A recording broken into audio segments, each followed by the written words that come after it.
Cinema గురించి కన్నా ముందు ఇప్పుడు నాగేంద్ర గారు ఆయన నన్ను మీరు ఏదో మాట్లాడుతా ఒక మాట అన్నారు. ఇప్పుడు డైరెక్టర్స్ దాంట్లో మీరు ఒక ఆరాధ్య దైవం అని. నేను ఆరాధ్య దైవం కాదు, ఆరాధ్య దెయ్యం. ఎనీవే చూసే పార్ట్ ఇప్పుడు ఈ సబ్జెక్ట్ మ్యాటరు అంటే దానికన్నా ముందు ఇందాకన్నా డేట్ అని చెప్పారు కదా, ఇది కేవలం అంటే ఒక కొన్ని ఆస్పెక్ట్లో ఒక టెక్నికల్ గ్లిచ్, సెన్సార్ అనేది ఒక పర్టికులర్ టైంలో డీల్ అయ్యి అన్నిటికన్నా ముఖ్యంగా ఇప్పుడు నీ లాంగ్వేజ్లో చేస్తున్నాం కాబట్టి అన్నిటికీ సరిపడి కరెక్ట్ డేట్ అని వేరే డిస్ట్రిబ్యూటర్లతో మాట్లాడి దాని వలన అయ్యింది. ఇప్పుడు మాత్రం అన్నీ అయిపోయినాయి, సెన్సార్ కూడా వచ్చేసింది. It's going to release on April 4th. So ఇప్పుడు కథ దానికి వస్తే నేను చాలాసార్లు ఇప్పుడు సోషల్ మీడియాలో మనకి మామూలుగా మన ఇద్దరు వ్యక్తులు కొంచెం దగ్గర అవ్వాలంటే టైం పడుతుంది. ఎప్పుడైనా చేసి అది మనం ఒక నమ్మటానికి కానీ దానికి కానీ వాట్సాప్ ఇలాంటి దాంట్లో చాటింగ్లు మొదలెట్టినప్పుడు సోషల్ మీడియాలో తెలియకుండా చాలా ఫాస్ట్గా దగ్గర అయిపోతారు.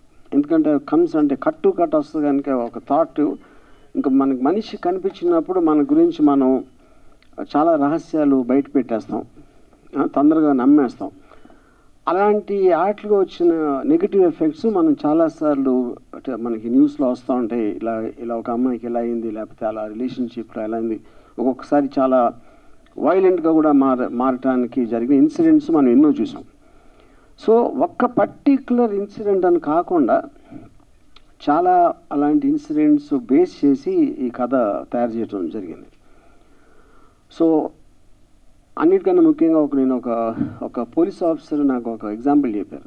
మీరు రోడ్డు మీద నడుస్తూ ఉంటే మీరు వెళ్తూ ఉంటారు, మీ పని మీరు చూసుకుంటూ వేరే నడుస్తూ ఉంటారు. కానీ ఎప్పుడు గవుక్కుని ఒకరిని పట్టుకుని హలో అనేసి కాఫీ తాగుదాంరా అని చెప్పేసి కూర్చుని అంత ఫాస్ట్గా రిలేషన్షిప్ అనేది వెళ్ళదు. అప్పుడు అలాంటిది మన నిజం లైఫ్లో అలా చేసినప్పుడు మనం సోషల్ మీడియాలో ఎందుకు అంత ఫాస్ట్గా వెళ్తాం, అక్కడ వస్తుంది డేంజర్ అంత అనేది. అది కొంచెం హైలైట్ చేస్తుంది ఈ సినిమా దాంట్లో.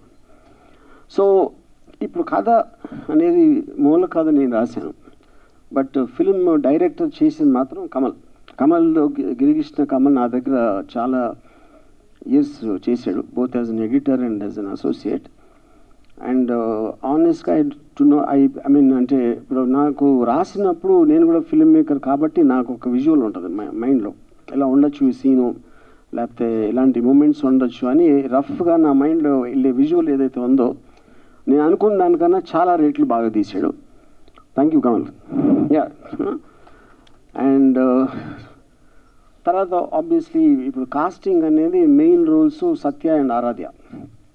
యాజ్ బోత్ ఈ అమ్మాయిని స్టాక్ చేసి అబ్సెషన్ తోటి వెళ్ళాడు సత్య. అఫ్కోర్స్ అమ్మాయి ఇట్ ఈస్ ఆబ్వియస్. సో తను ఫస్ట్ టైము ఈ అమ్మాయిని ఒక సారీలో చూస్తాడు. నేను కూడా ఆరాధ్య అని ఫస్ట్ టైం ఒక రీల్లో సారీలో చూశాను.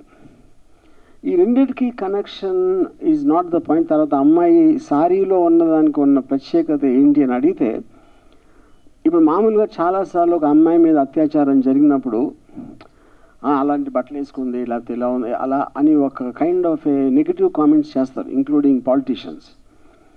సో అప్పుడు చీరలో ఉన్నా కూడా అలాగే చేస్తున్నారు అంటే ద పాయింట్ ఏంటంటే అది మైండ్ సెట్. కానీ ఆ అమ్మాయి వేసుకున్న బట్టలు అనేది క్వశ్చన్ కాదు అనేది ఎంఫసైజ్ చేయడానికి సారీ అనే టైటిల్ పెట్టాం.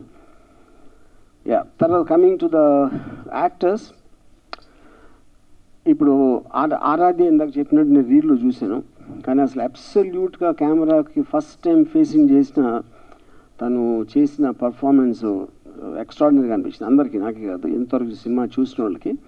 ఇప్పుడు సత్య అంటే ట్రైన్డ్ యాక్టర్, తను ఢిల్లీ నుంచి తను ఒక ఆడిషన్ ఒక వీడియో పంపిస్తే దాని నుంచి ఈ పర్టికులర్ రోల్కి చాలా కరెక్ట్ అని కమల్ నేను డిసైడ్ చేసాం. So this is briefly about this one. So as a summation నేను చెప్పేది more than anything else the psychological aspect of ఎంత ఫాస్ట్గా దగ్గరికి వెళ్తే ఏమవుతుంది. ఎందుకంటే ఒకసారి కమిట్ అయిపోయిన తర్వాత అతను కొంచెం ముందుకు వెళ్ళాడంటే మొహమాటంతోనో భయంతోనో ఇంకా ఇరుకుపోతారు. అది మీకు నాకు తెలిసి ట్రైలర్లో క్లియర్గా తెలిసి ఉంటుంది. Yeah okay.